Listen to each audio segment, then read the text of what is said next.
Tolerancia Cero.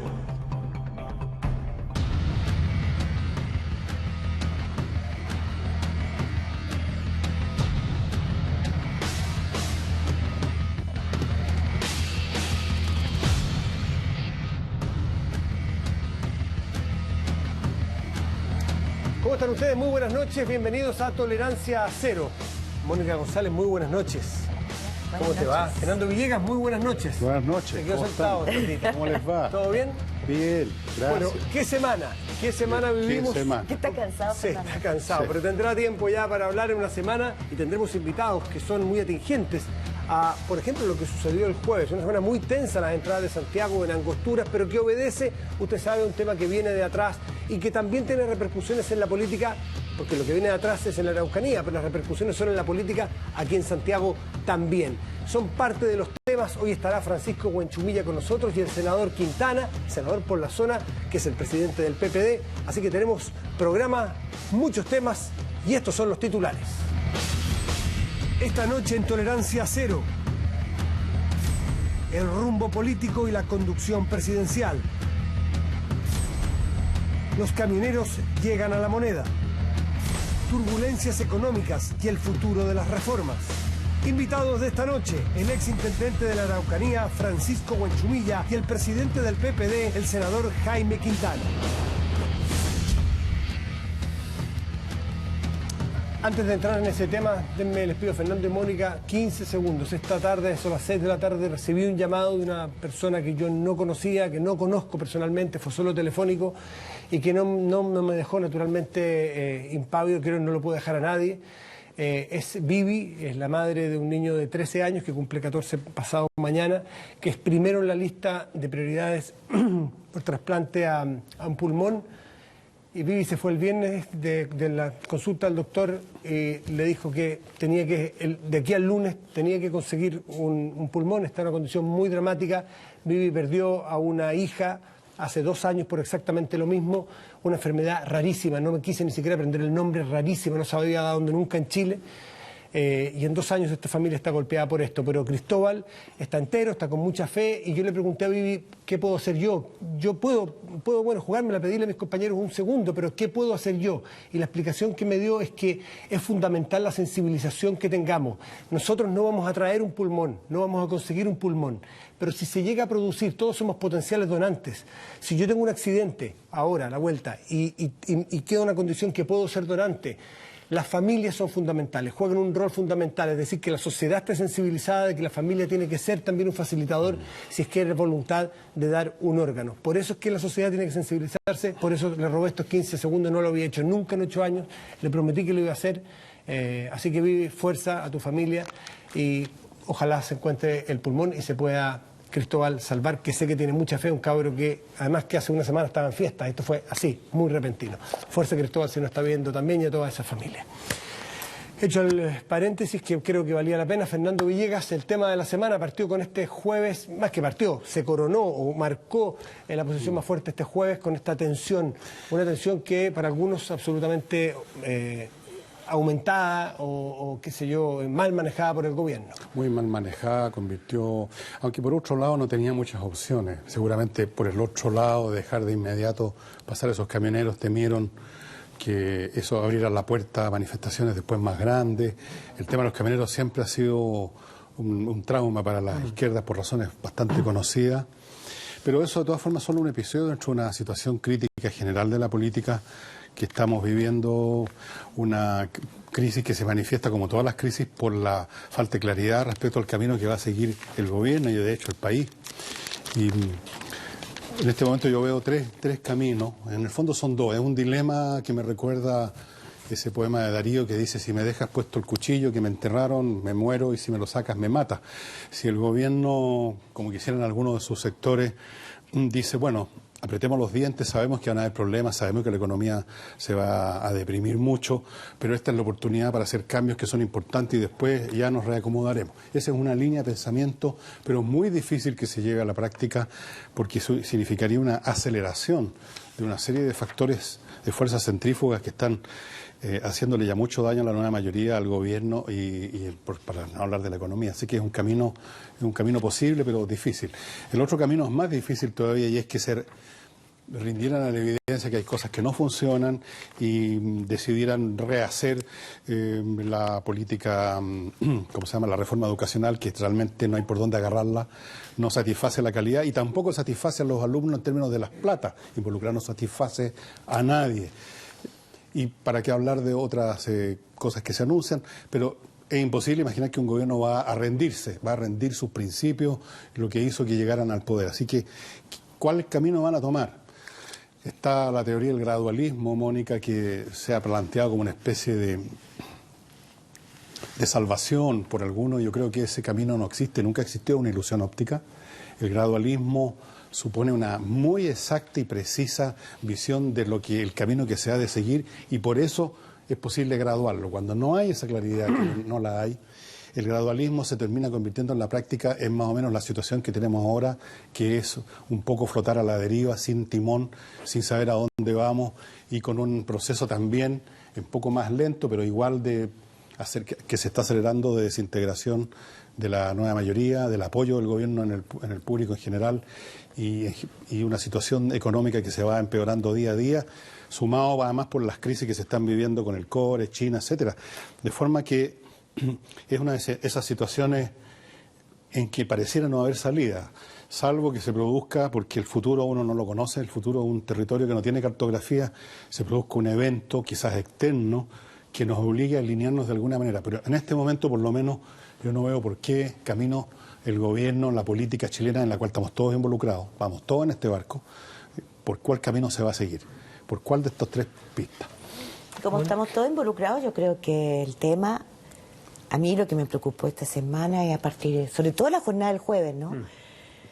Es que tengo la sensación que más allá de los errores que se cometen, no estamos teniendo mucho cuidado con algo que se está produciendo y que es un enfrentamiento que se graficó frente a la moneda, pero también verbal.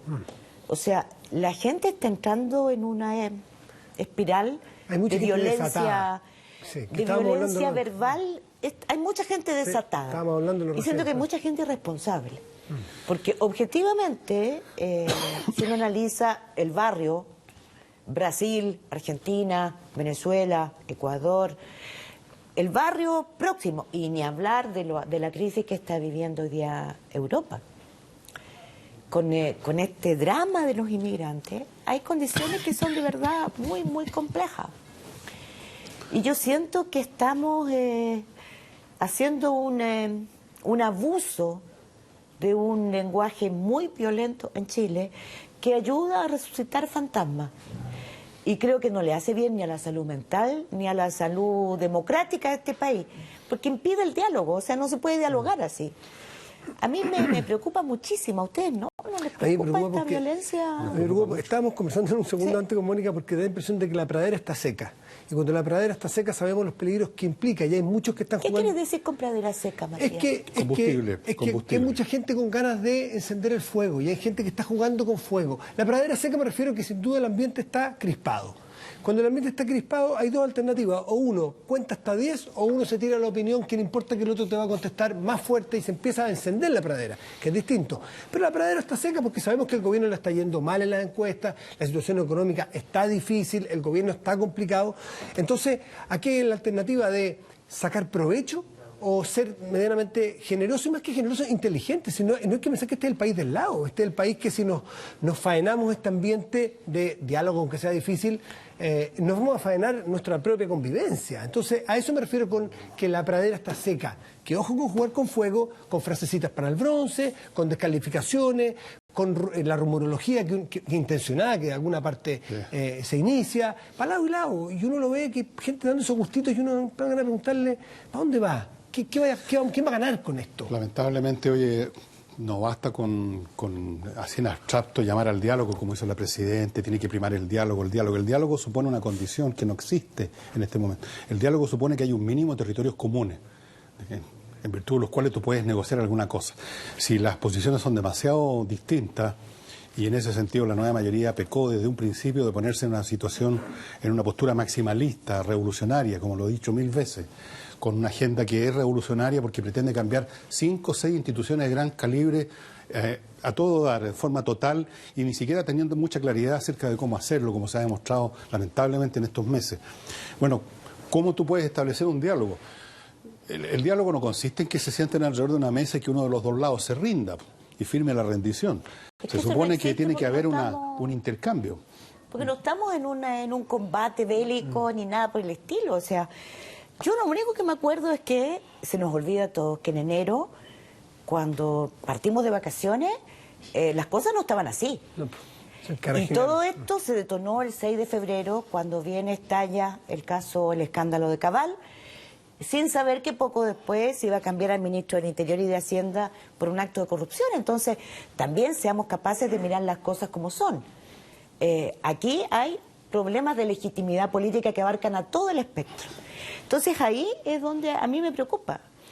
Porque, objetivamente, hoy día, el financiamiento ilegal de la política tiene hecho una mancha a todo el espectro de la política, que hace muy complejo, que surjan autoridades, que surjan referentes, porque estamos en un zapato chino frente a qué se hace, quién tiene autoridad para decir esto se hace y esto no se hace. Y yo creo que por ahí empieza a surgir un poco de esta violencia verbal, ¿no? Sí, que como dijiste tú, esa noche de jueves pasó de la verbal a la violencia física. Bueno, ya había pasado antes en Valparaíso, acordémonos. Bueno, sí, pues pasa. Valparaíso. Bueno, a lo mejor está todo medio soterrado y nosotros tenemos un espejismo. Sí. Porque finalmente a mí lo que me impresiona es gente que reivindica cosas que no pensé. De verdad no lo creo. No creo, Mónica? Reivindica. ¿Cómo qué, Mónica? Reivindica políticas dictatoriales. O sea, evidentemente, cuando tú empiezas a ver esa reivindicación una y otra vez, uno dice, ojo, estamos jugando más que con fuego. Estamos haciendo una alegoría con respecto a situaciones que tienen efectos dramáticos. ¿Pero qué políticas dictatoriales o qué...? Por ejemplo, la paz que existe cuando se acaban los estados democráticos e imperan leyes de excepción. ¿Tú crees que gente que busca no, pero es pide? Cosa de mirar las redes sociales. Y también yo miré lo que pasó el jueves cuando había un ambiente de efervescencia y uno miraba la televisión y decía, esto se caldeó a un nivel... A mí también me llamó la atención eso. Hay algunos que ruegan por estados excepcionales, claro. ¿no es cierto? Pero también hay otros que yo los vi y los tengo yo en muy alta estima como defensores de la democracia, de la libre expresión y que presuponen, por ejemplo, la marcha de los camioneros, quizás por los fantasmas que dices tú, que escribió Carlos Peña hoy día, el suponer a priori que todos esos camioneros eran un movimiento fascista que venía a hacer un golpe de Estado y a priori, y no se ponían los pantalones de que muchos de ellos eran dueños de un camión, dueños de 2 camiones. O de 70. Pero también habrá o de 70 o de 1 o 2, pero que tienen derecho, creo yo defendí, obviamente me claro, fascista, obvio. Que yo creía que la democracia la peleamos para que ellos puedan también estar en la Alameda, no dejando la escoba, pero que pasen en algún momento que sea de menos trauma, a las 4 de la tarde con sus camiones, porque tienen algo que demostrar. Están aburridos que sean Temuco o en la Araucanía de su problema y que lo vengan a mostrar acá. Y si quieren venir los mapuches, que lo dijo en tono sarcástico, que vengan con su bueyes, me parecería una figura preciosa ver a algunos mapuches por la Alameda reivindicando derechos ancestrales y cómo se ha portado Chile con ellos. Y si tienen que pasar por la Alameda, en buena hora que pasen por la Alameda con sus animales. Convengamos que lo peligroso hoy día es que volvamos a estar tantos años después en una situación en que un paro de camioneros puede paralizar este país. ¿Pero qué? ¿Fue un paro de camioneros? Yo creo que fue un paro del gobierno. O sea, nosotros hoy día tenemos que hacernos cargo de eso. Que es hoy día, en este país largo y tan estrecho, una paralización de las rutas pero, Mónica, te deja absolutamente inmovilizado el país. Entremos en materia en eso y luego va a estar con nosotros el exintendente Francisco Buenchumilla, que usted ya lo vio, está ahí detrás de las cámaras, seguro se muerde la lengua, pero ya va a estar aquí Francisco. Yo creo que Mónica, paro de camioneros es un término que no es el correcto, porque no venía a ser una manifestación, una protesta de camioneros, que el gobierno, con una imprudencia o con una impericia enorme a través de este dictamen, de este decreto, lo convirtió en un paro camionero. No era un paro camionero. En vez de para parar 13 camiones, hacen un decreto que pararon 1000 camiones. ¿Usted qué cree? ¿Que la carretera resiste 1000 camiones parados que no pueden entrar a Santiago? Entonces, construyeron un paro de camiones desde La Moneda. Es lo más insólito que yo haya visto nunca. Lo construyeron. Entonces, ese tipo de cosas también habla de un gobierno que está bastante mareado haciendo las cosas en este tipo de cosas. Lo pudo haber hecho pasar, fluían y que se fuera. Fuiste livianito. ¿Ah? Fuiste livianito. ¿Por qué? ¿En qué sentido? ¿Por decir solo inoperante? No, porque me parece que el tema no es tanto mareado o no mareado. Pero Fernando, tú querías decir algo. No, iba a decir de que estos temas pasan por una coexistencia de visiones muy contradictorias dentro de la moneda, y eso es lo que deriva cuando se tira para distintos lados, produce parálisis, no se pueden nombrar autoridades, no se toman las decisiones correctas o se cambian cada semana o cada día o por horas, como pasó el jueves. El fondo del asunto no es que falta un liderazgo en abstracto o que son tontos o que son incompetentes, es un tema de que no haya una unidad de criterio para hacer lo que crean que tienen que hacer o no. Bueno o malo, pero mareado, que cometen errores. Y ese es el pecado original de la nueva mayoría desde su inicio. Estaba conformado con fuerzas distintas y eso ha ido creciendo como un tumor y ahora ya ha llegado a lo que estamos viendo. Cuando digo mareados, que toman resoluciones que no son acertadas y que se tienen que dar cuenta a las pocas horas porque metieron las patas hasta el fondo. ¿Quién la habrá metido? Se sabrá. Vamos a ver la siguiente nota. A la vuelta estará con nosotros sentado en esta mesa Francisco Huenchumilla. Ya no da más. Párenla con la violencia, párenla con los asaltos, párenla con la delincuencia. Se le fue el país, señora Bachelet. Si la semana se pudiera resumir en un concepto, la palabra conducción sería clave. Mientras algunos tenían como meta llegar a La Moneda, otros criticaban el manejo político del Palacio de Gobierno. Es que costó poner paños fríos. La caravana de camiones que viajó desde la Araucanía no solo evidenció el conflicto que se vive en la zona, también se transformó en un gallito para La Moneda. Quiero creer en una autoridad por alguna vez en la vida. Vamos a dar un plazo prudente a los camioneros. No es posible que a nosotros nos lleguen quemados 132 camiones y no hay culpable. Se termina dialogando, escuchando y evitando males mayores. Ese fue el análisis que yo hice. Hicimos una revisión respecto de la decisión matutina, por razones de orden público esencialmente. Días simbólicos para un problema que pareciera ser eterno. Por eso la salida de Huenchumilla de la Intendencia incendió aún más los ánimos.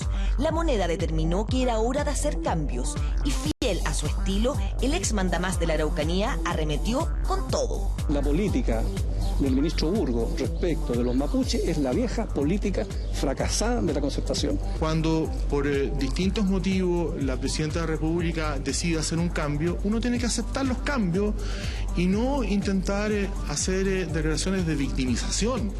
La tensión entre estos personeros de la DC es un ingrediente más de una crisis profunda. Por eso no son pocos los que llaman a reeditar la política de los acuerdos que marcó el año 1985. Hoy, a 30 años de ese hito, varios protagonistas quisieron dar una señal. Que espero que este acuerdo nacional que hoy día recordamos sea la fuente inspiradora para la nueva etapa que Chile tiene que enfrentar. Recuperar el sentido común, la capacidad de diálogo, de acuerdo, que nos permita con humildad rectificar los errores y corregir los malos rumbos. La ruta política no está expedita y el mapa se ve más que confuso. La salida de Huenchumilla y el camionazo frente a La Moneda solo aumentaron la carga que lleva el gobierno y dividieron aún más las aguas en interior.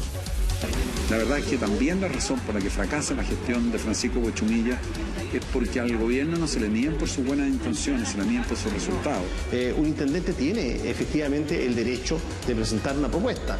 Debe ser, en el caso de él, consultada con su superior jerárquico, es decir, el ministro del Interior. Y eso es lo que no ocurrió. Mónica González tiene la palabra. Mónica. Señor Huenchumilla, usted muchas veces dijo que el problema fundamental que había con los mapuches en la Araucanía no tenía que ver con la compra de tierra por parte del Estado, sino que tenía que ver con un tema, y lo dijo desde hace muchos años, desde el 90, encontré declaraciones suyas, con la instalación de las forestales que habían ido incrementando su propiedad de tierras en la zona. Usted hizo una propuesta que no alcanzó a entregar al gobierno, pero que la hizo pública. Y usted plantea una cosa muy polémica, que las forestales desocupen las tierras que tienen en la Araucanía. ¿Esa fue la causa por la que usted salió del gobierno? Mira, 30 segundos para explicarte un poco el sentido de esto. Yo coloco el año 97 como un hito de inflexión en la situación de la Araucanía, con la quema de 3 camiones que se producen en la zona de Lumaco. Y a partir del año 97 hasta la fecha hemos tenido todos los episodios de violencia que la opinión pública conoce. Frente a esa situación, todos los gobiernos de la Concertación y el gobierno de derecha han reaccionado con los elementos que le dan los códigos penales y de procesar penal. Es decir, haciendo uso de los instrumentos jurídicos en virtud del cual se han querellado por distintas normas y han tratado este tema como si fuera un problema de orden público. Policial. Un problema policial agregado con la pobreza que existe en la región de la Araucanía. Y entonces, yo cuando llego como intendente tengo la visión de que la naturaleza del problema no es un problema policial, ni un problema de orden público, ni de delitos, sino que el problema es de naturaleza política, en cuanto un sector del mundo mapuche dejó de creer en la institucionalidad del Estado. Se aburrió, no le cree al Estado. Y entonces en una sociedad democrática como la nuestra, donde el método excluye la violencia, el método es el diálogo, el Estado de Derecho, y esa metodología, que un sector de la sociedad chilena, conformada por un sector del mundo mapuche, plantee que no le cree al Estado y que por lo tanto habla de una ruptura política, de violencia política, entonces genera un cuadro que plantea el problema de la Araucanía como un problema de naturaleza política. Eso fue lo que yo dije cuando entré como intendente. Y entonces después se me dijo por muchos, Huenchumilla se quedó en el diagnóstico y cuál es la solución. Ahora, yo no pretendo que un modesto intendente como era yo pudiera tener una varita mágica para dar la solución de un problema que se arrastra por más de 100 años.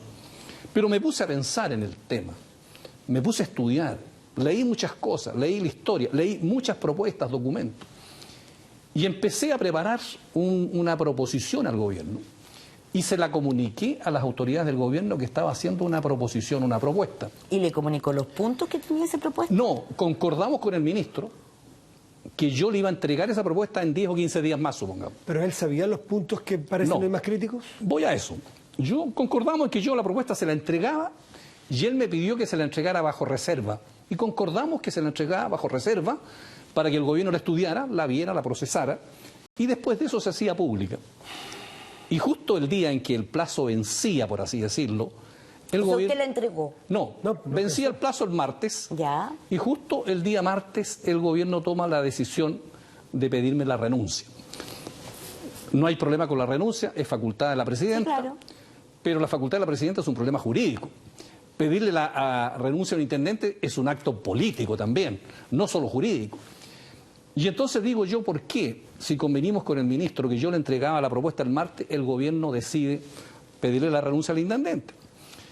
Yo creo que el gobierno le tuvo miedo a la propuesta. Pero si no la conocía, estamos hablando cínicamente. Pero uno analiza distintos escenarios, Matías, y conociendo al personaje Huenchumilla probablemente pensaron de que la propuesta mía no iba a ser agüita perra, como no lo es, efectivamente. Entonces si el gobierno dice, yo tengo incertidumbres por la reforma laboral, tengo incertidumbres por la reforma tributaria, por la educación, con todo el cuadro que ustedes conversaban antes, agregamos un nuevo cuadro de incertidumbre, esta vez con las grandes empresas que forestales. Son básicamente dos, ¿no? Entonces, ¿cierto? El Grupo Mate y el Grupo Angelini. Exactamente, grandes grupos económicos de las forestales.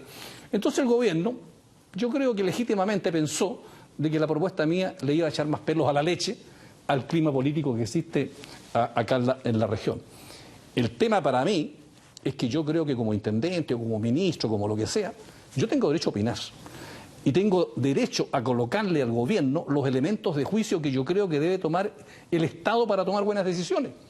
Yo lo hice muchas veces con el presidente Lago cuando fui ministro de él. No siempre concordamos con Insulza y con Vidal en los comités políticos, pero le decíamos, esta es nuestra opinión. Por lo tanto, mi propuesta no es obligatoria, no es vinculante, pero el mínimo ejercicio intelectual significa que el gobierno tiene que procesarla. Decirla me gusta, no me gusta, retírala. Francisco, ¿le puedo y eso es lo que yo reclamo que no se hizo. ¿El ministro Burgos le dijo lo mismo en público y en privado? Mira, yo no quiero entrar a la cosa pequeña, porque aquí lo importante es que nosotros tenemos una región en Chile donde estamos sufriendo un problema que el poder político centralista no ha querido entender, no ha querido estudiarlo a fondo y tiene las mismas respuestas que ha tenido los 20 años y las respuestas son insuficientes y han fracasado la metodología que implantó la concertación y la derecha en los últimos 20 años. Me refiero fundamentalmente o puntualmente al motivo de su renuncia, porque es perfectamente plausible que un ministro del Interior pueda dar una versión hacia afuera y otra en privado. Sabe, Francisco, pasa tal esto, tienes que comprenderme. Como es la reserva un ministro del Interior con un entonces intendente, supongo que no daría el contenido de esa conversación, sencillamente preguntarle si es que fue la misma que escuchamos todos los chilenos, las razones que le dio usted en privado. Mira, te lo voy a decir de otra manera. Yo salí de vacaciones hace como un mes y medio, 2 meses atrás, porque siempre postergué mis vacaciones. Y eso lo conversamos con el ministro en Temuco, almorzando en la Intendencia. Y la evaluación que tenía el gobierno respecto de mis funciones era correcta, no había problema. Y el ministro me dijo, ándate de vacaciones, que no hay problema, porque vamos a hacer cambio de intendente, pero tú estás confirmado. Bueno, yo estaba confirmado hace un mes y medio atrás, con una buena evaluación del gobierno. Ahora, yo entiendo, porque yo soy un político, entiendo que el gobierno haya ponderado que con la propuesta mía se abría una interrogante que le podría traer más problemas. Y eso es legítimo. ¿Cómo ataca la violencia entonces? Porque no vamos a decir que la situación había mejorado. ¿Cuál es el origen de esa violencia? ¿Cómo se ataca si no es policial? Bueno, mira, yo lo que digo es que para atacar toda esta violencia que ha existido acá en estos 20 años, con todos estos hechos, los gobiernos han usado todos los instrumentos que hay. Se han querellado por la Ley de Seguridad Interior del Estado, por el Código de Justicia Militar, por el Código Penal con los delitos que están ahí, por la Ley de Control de Armas, por la Ley Antiterrorista. Se han usado todas las posibilidades posibles. ¿Y cuál ha sido el resultado? 0. Estamos en lo mismo, después de 18 años. Entonces, ¿qué digo yo? Que lo que hay que hacer ahí es tomar medidas políticas respecto del fenómeno que tenemos ahí en la región de la Araucanía. Fernando Villegas. Me toca. Bueno, tengo montones de cosas que opinarle. Una de ellas es que efectivamente en teoría el gobierno ha usado todos los instrumentos, pero en la práctica no ha usado ninguno.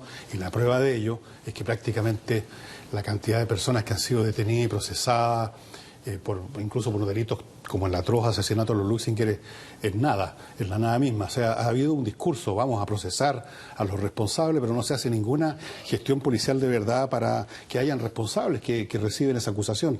A mí me da la sensación que en eso este gobierno y todos los anteriores han sido bastante pasivos y han tenido incluso una razón para eso, que una vez la conversé con el ex general Bernal Carabinero y me decía, mira, hay cosas que preferimos dejarlas a media porque tenemos la idea de que si hacemos el trabajo policial a fondo, para que efectivamente una querella se materialice con un detenido, vamos a empeorar las cosas. Y yo creo que esa estrategia de llegar hasta por ahí, de hacer circular carabinero por aquí, por allá, y anunciar querellas que no llegan a ninguna parte, forma parte de una estrategia absolutamente de no usar todos los instrumentos, sino que hablar de usar todos los instrumentos. Pero yo le quiero preguntar una cosa que es más central, señor Buenchumilla, y es la siguiente. Usted habla de un sector. ¿Cuán representativo es ese sector? Porque si del 1.000.000 de mapuches o personas de etnia mapuche, pongámosle que la mitad más o menos vive en la zona o algo por el estilo. Si usted me dijera que la inmensa mayoría de ellos efectivamente están en actitudes, en posturas de apoyo a las acciones de estos grupos, entonces habría algún espacio para considerar que estos atentados a camioneros son algo más que una cuestión policial. Evidentemente, si hay toda una población detrás, ¿no es cierto? Fuente Ovejuna, señor, es una cosa diferente. Pero, ¿qué antecedentes tiene usted, señor Buenchumilla, para asumir de que ese sector, que es un grupo muy militante, muy entrenado y armado, es representativo realmente del alma del pueblo mapuche? Es representativo de ciudadanos de etnia mapuche que a lo mejor ni siquiera tienen interés en sentirse mapuche, sino que simplemente se sienten chilenos. ¿Cuál es la realidad de ese pueblo mapuche que supuestamente es representado por este sector tan activo? ¿Qué estudios se han hecho? ¿Qué se sabe de eso en realidad? Bueno, Fernando, usted en su pregunta ha tratado otros temas que también a mí me parecería bueno precisar. Por favor. Mire, respecto de los medios a utilizar. Mire, aclaremos que la muerte o asesinato de la familia Luxinger ocurrió durante el gobierno de Sebastián Piñera. Que la muerte de los brigadistas en la zona costera de la región de la Araucanía ocurrió durante el gobierno de Sebastián ocurrió en Piñera. todos los gobiernos, efectivamente. Efectivamente. Sí. No ocurrió durante mi mandato como intendente de la región de la Araucanía. No lo he mencionado eso. No, doy ese argumento para señalarle que no es una cuestión de una coalición o de otra coalición. Sí, ya sabemos eso, lo damos por claro, la coalición que hoy día es oposición tuvo la oportunidad de practicar una metodología distinta a la que venía practicando la concertación. No lo hizo. No lo hizo. No. Por lo tanto, cuando hoy día veo que en Santiago unos dicen una cosa u otra, yo les digo, caballeros, todos han tenido la oportunidad de estar en el gobierno. ¿Y qué es lo que hicieron ustedes? ¿Qué autoridad moral tienen ustedes en consecuencia para criticar un método cuando estuvieron en el gobierno? Hace 16 meses atrás estuvieron en el gobierno. ¿Y qué es lo que hicieron frente a ese asesinato? Usaron la ley antiterrorista. La presentaron ante los tribunales y es lo que había que hacer. A mí me cuesta entender, francamente, que en un Estado de Derecho un gobierno pudiera hacer algo más que hacer uso de las querellas criminales que establece la ley. No creo yo que un gobierno pudiera hacer situaciones de hecho simplemente para perseguir por su cuenta, fuera de la ley, a personas que cometen este tema. ¿Por qué fuera la ley, señor Buenchumilla, si el Ejecutivo, el Ministerio del Interior de la época, cualquiera que sea, si todos los gobiernos han caído en la misma estrategia, que pudo haber tenido sentido en algún momento, enviar a que la policía haga en serio un trabajo de investigación y lleve a cabo las acciones que supone una investigación policial es dentro de la ley? Bueno, pero voy a eso. No lo han hecho. Voy a se hizo. Voy a eso. Ese es el segundo punto que usted plantea. Mire, Carabineros e investigaciones trabajan de acuerdo a la ley orgánica que ellos tienen, en virtud del cual todos los aspectos operativos y tácticos les corresponde a ellos. No le corresponde a la autoridad política. La autoridad política lo que hace es darle el piso, el respaldo suficiente para que ellos actúen. Fue lo que yo hice. Pero cuando ellos van, por ejemplo, a una comuna como Ercilla, donde va a haber un hecho cualquiera, el intendente no puede decirle, mire, coloque 100 carabineros acá, 20 carabineros acá, un furgón por acá y cosas de ese estilo, o use tal armamento. No, todos los aspectos tácticos y operativos corresponden a la policía y ellos tienen la más amplia facultad para ver cómo enfrentan las situaciones de hecho que les corresponde investigar. No lo han hecho. Pero, bueno, pero mire, eso de decir que no lo han hecho, yo quiero reivindicar la tarea de Carabineros de Investigaciones. Yo he trabajado con ellos todos estos meses y le quiero decir que he visto un total profesionalismo de parte de Carabineros y de parte de Investigaciones. No he visto sí a la ANI, quiero ser franco con eso. Señor Buenchumilla, la Agencia Nacional no la he visto. Me falta una cosita. No existe. Una cosita. Lo que le preguntaba, pero más... Pero voy a la pregunta de fondo. Sí, si es representativo este sector o no. Voy a la pregunta de fondo, Mónica, enseguida. Sí, por favor. Mire, Fernando, bueno, todos ustedes aquí somos muy estudiosos y sabemos que todos los procesos sociales los encabezan un grupo minoritario de personas. Así Nunca es. esto llega, ¿no es cierto? Cuando marchan los estudiantes, manchan los 60.000 y son 1 millón de estudiantes. ¿No es así? Siempre... En estos procesos sociales pasa exactamente lo mismo. Mire, dentro del mundo mapuche, y esto está en la literatura, está estudiado, hay como 3 corrientes dentro del mundo mapuche. Una corriente que se quiere introducir en la estructura política del Estado y acumular poder político ahí. Una corriente más de movimientos tácticos sin llegar a la violencia, que está por la autodeterminación, que hace mucho lobby internacional. Y hay un tercer sector que optó por la ruptura política, por la violencia política. Este no es un invento de Buenchumilla, está en la literatura de historiadores mapuches, libros que están circulando. ¿Le parece a usted legítima esa bueno, no, yo estoy describiendo el fenómeno. Lo sé, le pregunto. No, Matías, yo soy un político democrático que está por los métodos democráticos, por lo tanto yo... Le pregunto si le parece, no ha participado usted, le pregunto si le parece legítima. Y esto a partir de que muchos se cuestionan por qué, por ejemplo, fue a ver a Celestino Córdoba, usted condenado por un caso de violencia en el caso de Lutzen. Sí, pero déjame terminar con eso y voy a Celestino Córdoba también para poder tener cierto orden en mi planteamiento. Entonces... Pero yo digo, no nos equivoquemos, porque ese sector a lo mejor es minoritario, pero en conjunto el mundo mapuche tiene algunas cosas donde tiene un consenso total independientemente de la metodología. Y ese consenso es en la identidad mapuche. Es decir, mire, todos se sienten mapuche. Aquí no hay nadie que diga, miren, no, pertenecemos a un pueblo. Lo segundo es que hay consenso en que el tema es el despojo de las tierras que le hizo el Estado. Ahí están de acuerdo todos los sectores. Y en tercer lugar, están de acuerdo en que al Estado le creen un poco, por decir nada. Y en consecuencia, Esa es la situación. Entonces, los mapuches muchas veces dicen, ¿y si no hubiera habido toda esta violencia de los 18 años, no hubieran escuchado? ¿Nos ha escuchado el Estado durante estos últimos 100 años? Mira, quiero contarte una última cosa y voy a contestar lo de Celestino Córdoba. Una cosa. El año 1907, o sea, hace más de 100 años, se hizo un parlamento que se llamó el Parlamento de Coscós, por allá por el sur. Y de la reunión de todos estos líderes mapuche, dijeron, tenemos tantos problemas de comunicación aquí con el Estado, vamos a mandar una delegación a Santiago de loncos y caciques para hablar con el gobierno, con la moneda, con el Ministerio del Interior. Y se vinieron acá a la Plaza de la Constitución, y hay fotos viejas sobre eso, y estuvieron ahí sentados semanas, esperando que el Ministerio del Interior de la época del año 1907 los recibiera. No los recibió. Episodios como ese se han multiplicado a lo largo de los 100 años, hasta el día de hoy.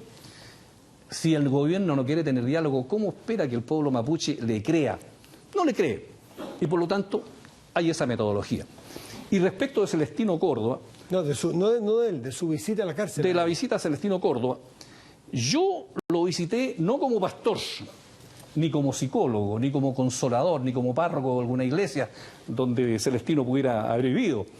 Lo visité en cuanto él iba a iniciar una huelga de hambre, y a mí me pareció neutralizar eso como una medida que yo tenía que hacer como intendente. Porque yo tengo la característica de ir de frente. Mire, cada vez que llegaba la gente gritando a la intendencia, yo los recibía de inmediato. Porque la autoridad tiene que dialogar. No le debe tener miedo a las cosas. Y por lo tanto, no fue ninguna señal, fue simplemente destrabar un conflicto que se venía. Porque hubo muchas huelgas de hambre. Ustedes se acuerdan en el pasado, que duraban 20 días, 50 días, 60 días, sí, claro. Y después iba la conferencia episcopal completa a ser de mediadora para que la huelga no continuara. En todos los gobiernos, de la concertación y de la derecha. ¿Y qué es lo que tiene que hacer un intendente frente a eso? Ser activo, ir de frente, dialogar, resolver los conflictos. ¿Qué viene? Porque usted está diciendo que ningún gobierno ha hecho lo que tiene que hacer. Y lo que tiene que hacer en su programa es dejar de comprar tierras por aquí y por allá, que entre paréntesis han estado todas sujetas a cuestionamiento, porque parece que también ha habido mucha corrupción en la CONADI. Entonces, ¿qué tiene que hacer? ¿Qué se tiene que hacer en una región que tiene tanta riqueza, pero donde el pueblo mapuche, a diferencia del promedio nacional, hay un 22% que vive bajo la línea de la pobreza? Mire, yo, Mónica, al estudiar la propuesta me hice la siguiente pregunta. ¿Cuáles son los puntos críticos que hay en la región? ¿Cuál es el punto sustancial, pertinente y controvertido? Actuando como abogado. Los abogados decimos eso. ¿Cuál es el quid del asunto en la región de la Araucanía? Porque hacer una propuesta diciendo, mira, hagamos más caminos, más postas, más escuelas, bueno, en Coquimbo también se hace lo mismo y en Talca también, pero eso no destraba. ¿Qué es lo que debería hacer el Estado para neutralizar la violencia, para acabar con la violencia? Y yo me di cuenta, puedo estar equivocado, pero es mi punto de vista, que el nudo crítico en la región de la Araucanía son las empresas forestales que se instalaron ahí a partir del decreto ley 701 que subsidió y que cambiaron la estructura rural de la Araucanía. Yo creo... ¿Cuántos usted llegó a calcular cuántos son los millones que han recibido en subsidio? No tengo la cifra en este momento. Más de 840 millones de dólares. Pero yo creo, y le quiero mandar un recado otra vez a los agricultores de la región, que lean la propuesta y que no me critiquen antes de leerla. Porque lo que yo digo es que si nosotros resolvemos el tema con las forestales, el 99% de los problemas de la región de la Araucanía estarían solucionados. Pero eso requiere de voluntad política del Estado. Del Estado. Señor Huanchumilla, ¿me permite un breve paréntesis este tema y pasar a la política en general? Porque esto se conecta con la política, se conecta con las camionetas, se conecta con la crisis que vive el gobierno. Usted ha hablado 2 o 3 veces aquí y en otra oportunidad de la Huiteperra, que serían la manera, la visión que tiene la nueva mayoría del gobierno. ¿Cómo avisora usted lo que yo planteé aquí al principio de este dilema en que el gobierno no, si le sacan el cuchillo se muere y si se lo dejan se lo matan? ¿Por dónde cree usted que se va a resolver este intrínguli, esta parálisis, este flotar a la deriva, al pairo? ¿Para dónde va? ¿Qué cree usted que va a suceder con su mirada de político? Mira, yo creo que la discusión que yo he seguido a la distancia desde Temuco respecto de los problemas políticos del gobierno y del país que se tienen. Yo creo que hubo una falsa discusión cuando el gobierno cayó en la trampa del problema de la gradualidad respecto a la reforma. Porque yo creo que el concepto de reforma incluye sustantivamente la gradualidad. Las reformas son graduales por sí mismas. Si tú no quieres hacer reformas graduales, estamos hablando ya del concepto de revolución. Hay literatura al respecto sobre la materia, ¿no es cierto? Tú pones reforma y revolución. Entonces, cuando se empieza a discutir sobre la gradualidad, se empieza a ir el foco de los objetivos políticos del gobierno. Me explico. El programa de gobierno no es un listado de proyectos de ley, no es una cosa completa, son objetivos políticos. Cuando tú dices educación gratuita y de calidad, ese es un objetivo político. Naturalmente que si es una reforma tendrás que hacerlo gradualmente. ¿Y dónde, a mi juicio, está el punto? El concepto de gestión no está dentro del concepto de reforma. El concepto de gestión política es ajeno a la reforma. Tú tienes que gestionar bien la gradualidad y la reforma. Y entonces, si tú tienes un gobierno que hizo una reforma tributaria y la termina la reforma tributaria y en los par de meses tiene que hacer otra reforma tributaria, el problema no es gradualidad, el problema es que la gestión política no se hizo bien. Y que la competencia mal hecha. Pero digamos, pero Fernando, la palabra incompetencia. Por ejemplo, pero seamos también francos. La reforma tributaria la hizo el gobierno con todos los partidos políticos. ¿A usted le tocó? En el Senado se juntaron todos, dieron una conferencia de prensa, todos, y dijeron, esta es la reforma tributaria, llegamos a un acuerdo. Bueno, y Andrés Saldívar dijo, fue una buena cocina. Bueno, la comida resultó mala. Se le quemó. La comida resultó mala. Entonces hay una incompetencia, a mi juicio. ¿A usted le tocó ver esa incompetencia en otros ámbitos? Porque lo que usted está mencionando son los evidentes por todos nosotros, pero usted estuvo 1 año y medio ahí en el gobierno, en el día a día. ¿Le tocó ver esa incompetencia en otras áreas? Y que le quiero preguntar, don Uno, cuando usted hace un Twitter o una mención o en un medio, yo lo vi en un Twitter, ¿dónde estás DC? Que hace una mención a su propio partido porque siente que lo dejó votado. Me sonó muy bíblico además, ¿eh? ¿Ah? Me sonó muy bíblico. ¿Por qué me has abandonado, Señor? Sí, pues, siente que quadriliquisti me, debería haberlo dicho en latín. ¿Sabemos latín también? Sí, quadriliquisti me. Francisco, cuando le hace esa mención a la DC, ¿es porque lo deja votado en su pérdida del cargo o porque siente que la DC también tiene responsabilidad en esto de la gradualidad que siente que es parte del problema? No, del cargo en ningún motivo. Si yo digo DC, porque la DC, al igual que los otros partidos, ¿qué saben del tema mapuche? Nada. ¿Qué dicen del tema mapuche? Nada. ¿Qué han dicho en estos días respecto a este tema? Nada. Se han ido por las cosas de los procedimientos y de los camiones y cosas por el estilo. ¿Estamos hablando de cuánta población? Mire, estamos hablando que en la región de la Araucanía somos 1 millón de habitantes. Y el mundo mapuche deben ser 250.000 que hay ahí. Pero más que un tema numérico, Mónica... Y el 70% está en la ciudad. Es ciudad, pero más que el tema numérico, el tema es si tú puedes aceptar que en una sociedad que se dice democrática exista en una región alguien que use los métodos que no son de la democracia y use la violencia política para conseguir sus objetivos. ¿Ese es un problema de la región o es un problema del país?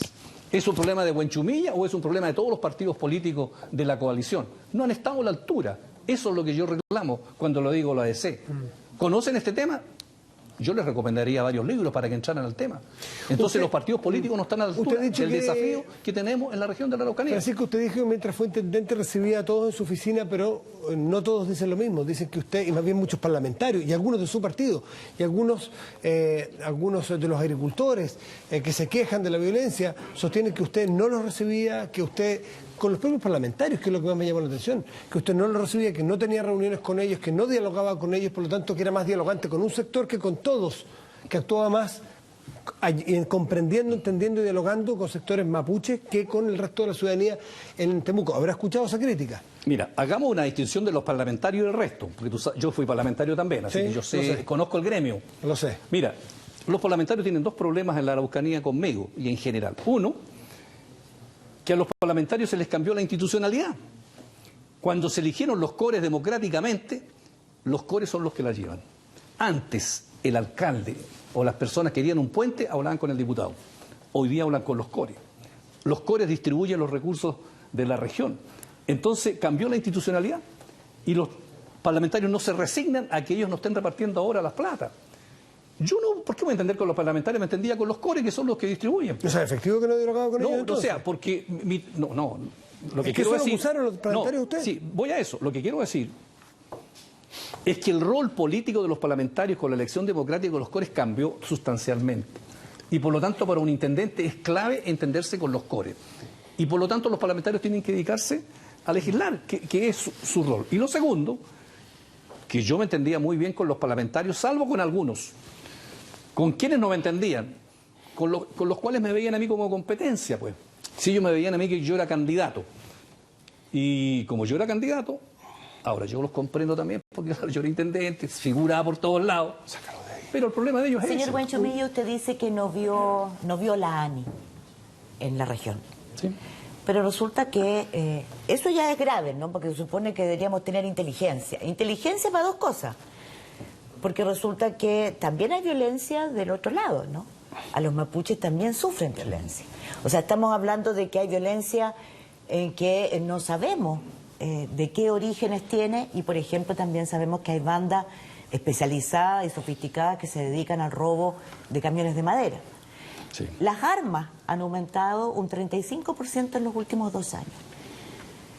¿Me está diciendo entonces que no hay ningún tipo de prevención para saber encontrar a los responsables del tráfico de armas, del robo de madera, de los autoatentados y también de la gente más violenta que quiere imponer la violencia en la Araucanía? Mire, Mónica, yo tengo que ser bien franco con usted. Yo me formé una muy buena impresión de Carabineros y de la PDI. No tengo quejas como intendente respecto de su tarea profesional, y lo que yo vi es que lo hacían con los recursos que tienen, con la facultad y con la gente, hacían un muy buen trabajo.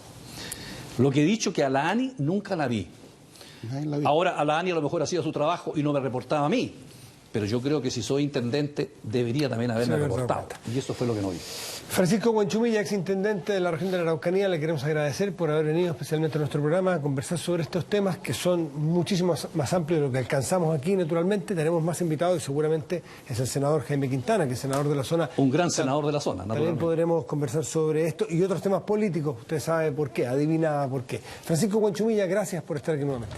Muchas gracias, Matías, muchas gracias, Fernando. Pausa y volvemos. En Tolerancia Cero, la vuelta. Hasta luego. El senador Quintana.